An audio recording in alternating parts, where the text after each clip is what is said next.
Welcome to Country Basket Weaving. Today we're going to be working on our feather basket. It's more complicated and difficult, so we're going to move right along on this one. Your cut pattern is from, now this is for the basket part, you're going to need 7/8 inch flat, cut 14 pieces 30 inches long, 3/8 inch or 1/2 inch flat for our weavers, 1/2 inch flat oval, 1/4 inch flat, and 24 inch notched handle you're also going to need. The lid you will need 7/8 inch flat, cut 7 pieces that are 20 inches long. You're going to need 1/4 inch for your weavers and number 3 round also. And we'll get started right on this. I already have mine cut for the basket itself. We'll drip off our water here. We're going to use our spoke weight on this one. These are going to be marked on the wrong side. So again, we're going to line up our ends here, draw our piece up, put our pencil mark in the center, and as we do that, we can lay out each piece. We have 14 pieces, so I need to lay out 7.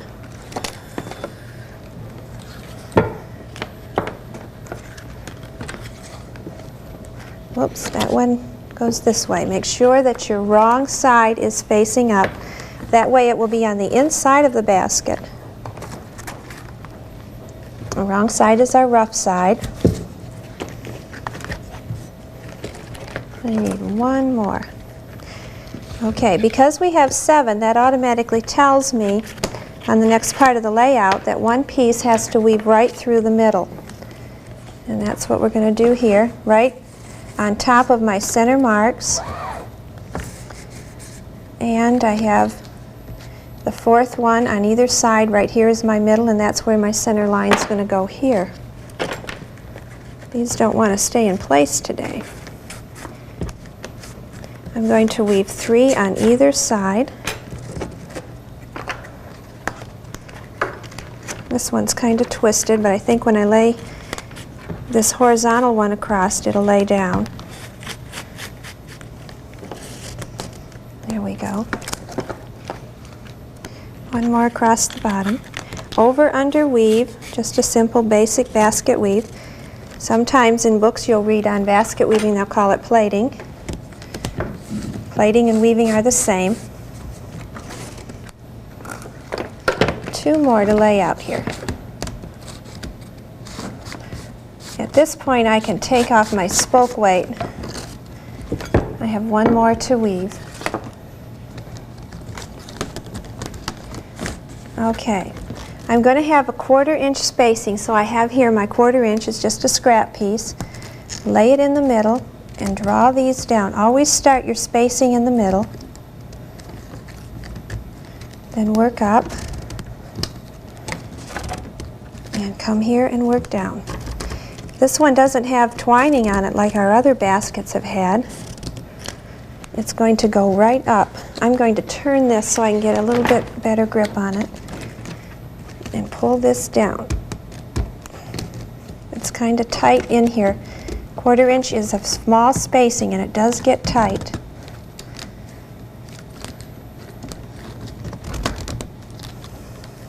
And start from the center down.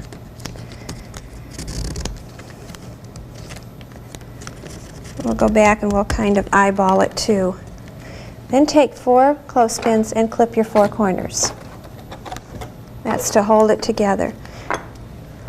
Okay, now we need to upset the basket, and we're going to do that by bending these up. This one here bends easy. Keep your thumb here because there's nothing here to guide it, such as this spoke here guides this one on the bend.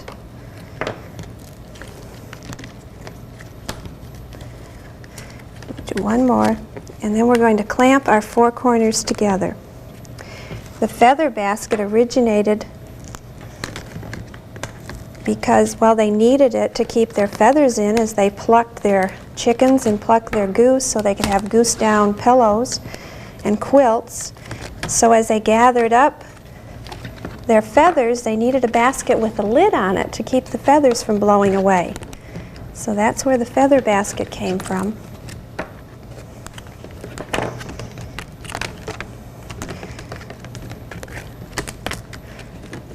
There we go. Okay, I'm going to take out, you can use 1/2 inch or 3/8 for your weavers. Again, check and make sure you have the right side facing on the outside. I like to start with a flat end here, so I'm going to cut me a flat end. Coming at the side, I look back at my original pattern. Give that one a little more bend. I come back here to the base and look at my original pattern. This one goes under, or pardon me, this one goes over. So I need to go under this one. Okay, so I've got a reverse, but I always need to start on top. So I'm going to sneak it under that piece, and I'm going to clip it. And I'm going to weave it over and under. Take off my corners as I work.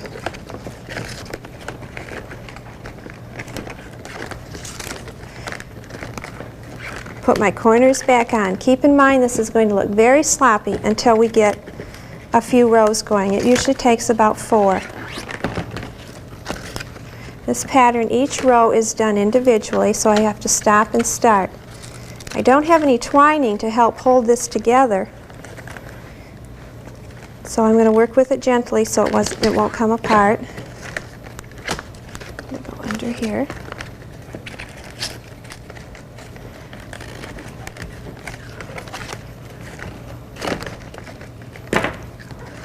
Do my corners.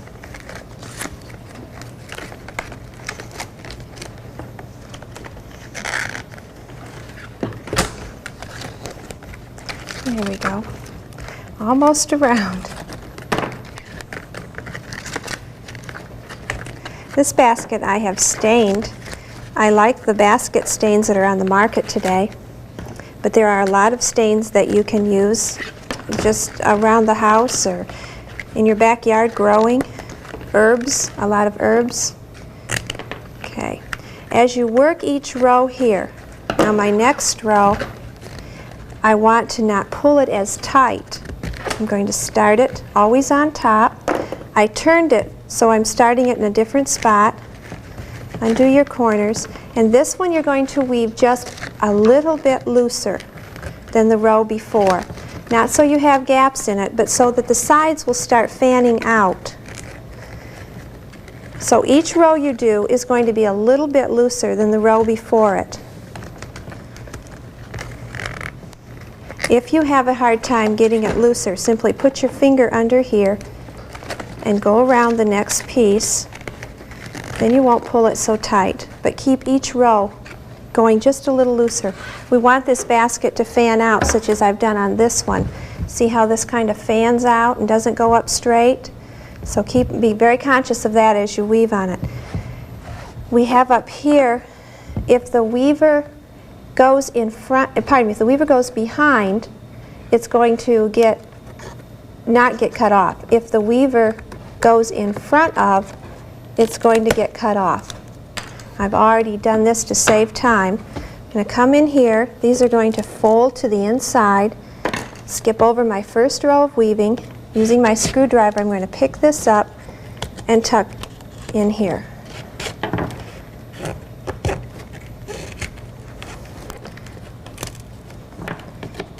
Again, I'm skipped over my first row of weaving.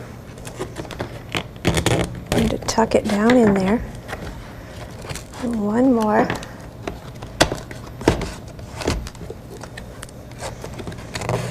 There. Now at this point, I'm going to set this basket aside. I'm going to start working on the lid. I have my pieces pre-cut.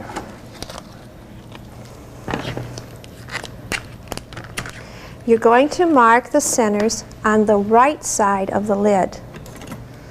So we're going to line up here, mark our center.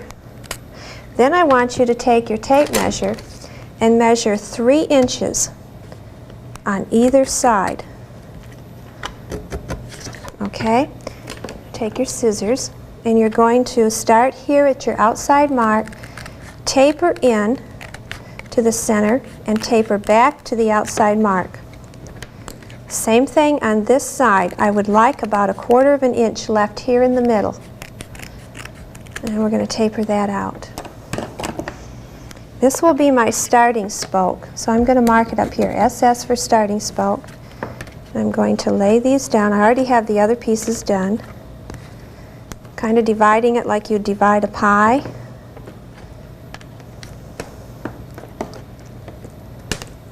Then I'm going to come in here and take out my 3/16.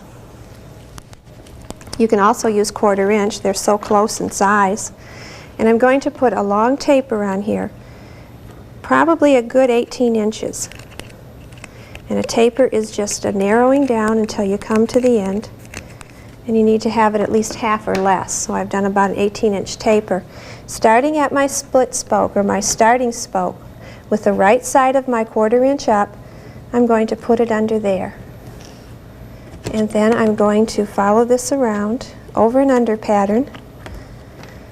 This first row is important. We want a nice round circle to get started. If it's not, simply start it over or go back and adjust it. Now I must have gone over right here. I've gone over 2 because it did not come out. Don't let it twist on you. You're taking a flat piece and making it go round, so it's going to try to twist. Hold it together with your fingers. Now, I'm on the same pattern as when I started, and if I was to keep weaving this way, there'd be nothing to hold it together. I'm going to straighten out my circle a little bit. So what I need to do is come up here at this starting spoke and split it in half. So now it's going to be called our split spoke. Split it all the way down to where your weaving is. Treat this spoke now as 2 separate spokes. I'm over, whoops, now I need to go under, there. This has now become 2 separate spokes. I'm going to weave this around. I think my circle got off a little bit here. Pack these rows in tight.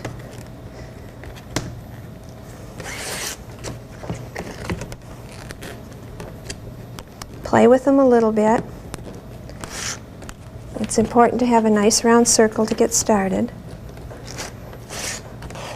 These rows should be packed in a little tighter in here. Back and pull on it. And I want you to keep weaving till you come to your outside marks. And that should equal somewhere around 8 or 9 rows. You can spin this now. Each row gets to be a little bit easier as you work. But again, pack them in tight. Keep in mind I'm working a little bit fast. These aren't packed in right in here quite as tight as they should be.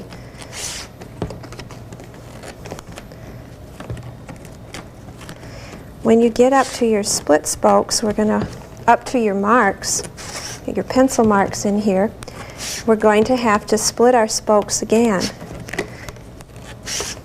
I think I may have to do mine early. Let's see if I can weave this really fast.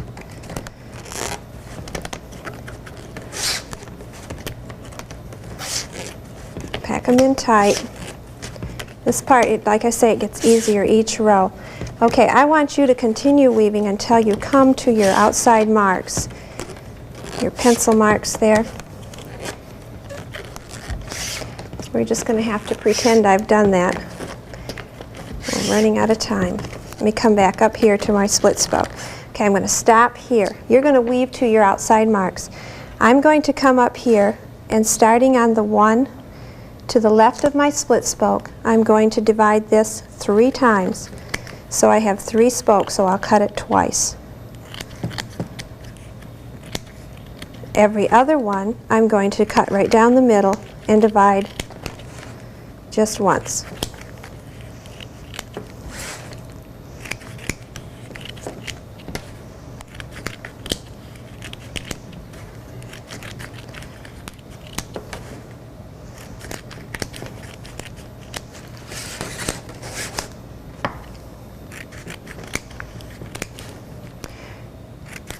You should keep your reed wet when you work on it, but when you're finished, let it dry out real good. It will get moldy.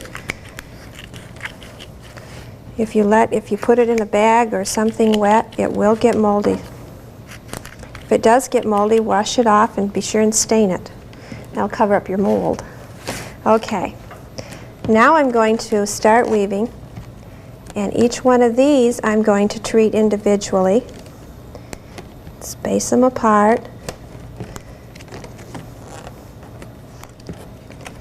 For time's sake, I did not go up here, but I want you to remember to go up to those marks before you do this part. And you're going to do each one of these individually. I had to do that one 3 times in order to get my split spoke. In order to get my odd number, I split it. Okay, then you're going to keep right on weaving until it's about, I'm going to go to, oh, wait a minute, I got one more over here. Here we go. You're going to continue weaving around until it's about 11.5 to 12 inches wide. Then you're going to find a center spoke, and we're finding this one across here, one that fits right down the middle of it. And I'm going to come over here and I'm going to turn one of them, this is a split spoke here, I'm going to turn one of them under. The other one I'm going to come up here. This is a direct opposite of the other one on this side. And I'm going to bring this one back and I'm going to tuck it in on top. The other one tucks under, one will tuck on top.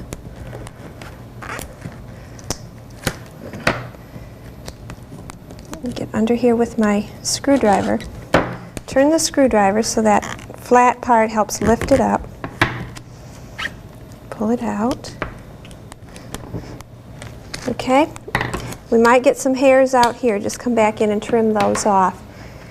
Now what I have to do to create a hole in here so I can slip my handle in, I've woven this around and I've stopped short right here. I'm going to get another piece of my 3/16, cut a flat end. I ran out right here. That's just a coincidence. I'm going to come back here and I'm going to trim that off so that I can hide this end. I'm going to come back 4, make sure the right side of my reed is out. Overlap and keep right on going. When I come here where I've cut that piece off, I'm going to turn and go back. And I'm going to weave backwards. Now you will have the the wrong side of your reed will be facing out when you weave backwards. I'm going to weave all the way back over to where I turn the other piece and turn again. Weave it back again and turn. We need to turn for 2 rows.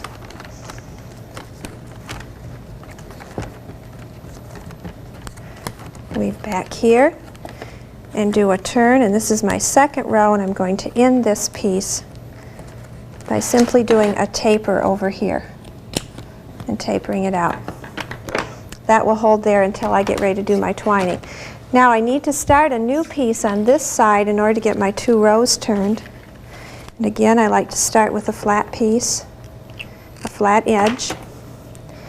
Oh, I'm going to start over here because we're starting a new piece and we're going to put a little taper on it, not a flat edge this time. I'm going to come around here and do a loop. Take the loop and start the end here, loop it back, and keep right on going. Weave to the other side. Make sure you're on the opposite pattern of the row before it, and turn and weave back.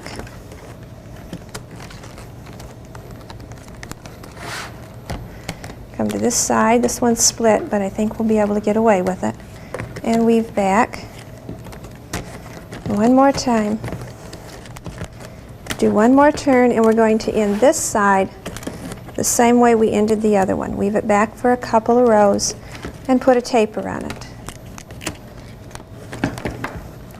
Hold it down with a clothespin. Then we need our number 3 round. You could also use number 4 at this part. We're going to have 2 different end lengths again. Remember how we do that. And a crimp. A crimp makes it turn without breaking. I'm going to start over here. I like to start on an under piece. And we're going to do our twining. Hold down the right piece, go behind with the left. When you come to where the handle piece inserts, do a couple of twists, Keep right on going with your twining. I want you to continue this around and do 2 rows of twining all the way around. End up here. You can take your ends and you can insert them down in here. Okay? I've got this done on this one. After we get the twining done, we have to do a row with 3/8 inch flat. We have to, I've started a piece over here. This is our lashing on this. I simply inserted it down here into the weaving and went around. I'll show you how we do this, how I finish it here. I'm going to find the end piece, come up here, pull this through. We're going to make the cross on the top of each one of our spokes. This is my spoke. When I come to the handle piece, I don't have a spoke. I'm just going to wrap it about 3 times around through here. One more time through. Straighten this out. Put it through my twining and my weavers where they come together, my flat. Go ahead and start the next one, come back and pull this one. That way I won't have to straighten that end out each time. Make sure I cross on the top of my spoke. Come back and pull it. Now I'm back to where I started. I'm going to go ahead and go through here again. Bring this around on top. Take this end and insert it down here. Put a little point on it so it'll travel. Bring it down and insert it down on the inside. Use your knitting needle to pull this end up so you can get a hold of it and pull it through. We can come back here and trim this off here. Now we're ready to put our lid onto our basket, and we're going to bring our basket out here. We need to get our handle. This is a 24-inch notched handle. You measure the distance from notch to notch. We need to come in here and find our center spoke. We're going to insert the handle into the lid, the little hole that we made there. Using our screwdriver, we're going to drop down here about 3 and slide in the part on the handle there. And it's going to be tight. I'm just going to have to work it down in there. I know it's difficult working with this lid on here. Open it up, wiggle it down, grab a hold of it, and push it down in there. This one's really tight. I have it down about 3 rows, and I want it about 1/2 inch from the top here, my notch. I'm going to have to do the same thing on this side. Put our handle in. I'm going to turn it over. Finding that center spoke again, I'm going to skip down, 3, and open it up with my screwdriver and insert it. I can't do it that way. I'm going to have to hold it up here and just tell you what I'm doing because the lid gets in the way. It is tight. One more piece here. I feel like you're kind of fighting with this lid. It really does get in the way. Just think about all the feathers you're going to save, right? There, I have that fitted in there. Now we have to work around this lid trying to get our rim on and do our lashing. I'm going to come in here and I'm going to take this piece. Remember, we're going to start with a flat edge here. We have to whittle this down about 2 inches. Take off that flat or that oval part, the oval top on this flat oval. Starting my rim here at the side, I'm going to work this around. Again, you're going to have to play with that lid. Not impossible. Clamp this all the way around. Overlap to where you started your whittling and come in here and we're going to trim this off. I like to come back here and whittle off a little bit here so that I don't have such a blunt cut. And then secure this down here. That was the easy part. Now's the hard part. I've already whittled this one off. It has to have the flat side facing the basket. I started here, which means I want to start placing it on over here. I'll do this by feel. Work this around and through here. I know you have a hard time seeing what I'm doing, but I'm having a hard time seeing what I'm doing working with this lid. I'm going to pick it up and go this way. That notch is going to catch on the bottom of the rim. That's what holds this rim and the handle all in place. Work it around. This has to come to the inside. Again, it's going to catch on the notch over there. Overlap, and I've already measured mine. You'll overlap that whittling part there. Now we're going to do the lashing once that's on. Take a piece of your 1/4 inch or your 3/16. You're going to put a point on it. Mine already has a nice little point put on it. Find your right side. The right side is going to face the basket. Now we have to work inside the basket with this lid. Remember how we do this. We're going to get away from where our overlap was, so I'm going to choose a spot right here. I'm going to come up here between, I have a rim, a basket, and a rim. Coming up between the inside rim and basket, going to the outside. I'm working between the spokes. Come down here, I'm going to catch one row of my weaving underneath the rim. Use your screwdriver if you have to, and take that back to the inside. I'm going to do that very same thing again and down, but this time I'm going to leave a tail hanging out here. Then I'm going to come over here. I have a piece of seagrass. I like to cover up the work here on the rim. So I'm going to insert my seagrass in here. I work it along as I go. Make sure you have a piece that's long enough to go all the way around. Then you're going to bring this piece to the outside. Crossing on the top of each one of your spokes, you're going to go in between here. I know we've done this before. Insert it and do your lashing all the way around the rim. The basket we'll be working on next week is our shaker cheese basket. We'll look forward to seeing you then.